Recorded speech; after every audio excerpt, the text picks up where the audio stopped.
ఎప్పుడూ కళకళలాడుతూ కళ్ళ ముందు కనిపించిన అమ్మాయి ఉన్న ఫలానా సైలెంట్ గా ఎక్కడికి వెళ్ళిపోయింది అని ఇక ఎవరు అనుకోవడానికి లేదు. కాసింత ఆగండి, మిమ్మల్ని బ్యాక్ టు బ్యాక్ పలకరించడానికే రెడీ అవుతున్నానంటూ హింట్ ఇస్తున్నారు మిస్ శ్రీలీల.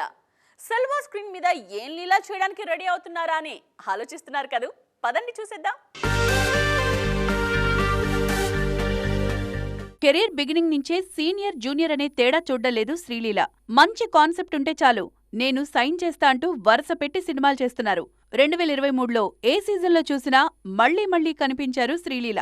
ఈ ఏడాది మాత్రం సంక్రాంతితోనే సరిపెట్టుకున్నారు. గుంటూరు కారంలో నటించిన సూపర్ స్టార్ మహేష్ తో అప్లాజ్ అందుకున్న ఈ బ్యూటీ ఆ తర్వాత కొన్నాళ్లుగా సైలెంట్ అయిపోయారు. విజయ్ గోట్లో ఆడి పాడే అవకాశం వచ్చినా సున్నితంగా తిరస్కరించారంటూ వార్తలొస్తున్నాయి. మరిప్పుడేం చేస్తున్నట్టు అనుకుంటున్నారా? బాలీవుడ్ ప్రాజెక్ట్స్తో బిజీగా ఉన్నారు ఈ బ్యూటీ.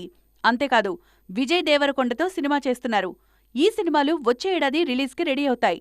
అంతేకాదు, పవర్ స్టార్తో కలిసి వచ్చే ఏడాది పలకరించడానికి కూడా ఈ భామ సిద్ధమవుతున్నారు. పవర్ స్టార్ సినిమాతో పాటు ఆయన వీరాభిమాని నితిన్ రాబిన్హుడ్ లోనూ నటిస్తున్నారు ఈ బ్యూటీ. అంతా అనుకున్న ప్రకారం జరిగితే రాబిన్హుడ్ ఈ డిసెంబర్కి రావాలి. అలా కాని పక్షంలో 2025 క్యాలెండర్కి ఫిక్స్ అవ్వాలి. వీటన్నింటినీ బట్టి 2025లో ప్రతి సీజన్లోనూ తన ప్రెజెన్స్ ఉండేలా ప్లాన్ చేసుకుంటున్నారు శ్రీలీల. వాటిలో ఏ ఒక్కటి హిట్ అయినా లైఫ్ కలర్ఫుల్ గా ఉంటుంది.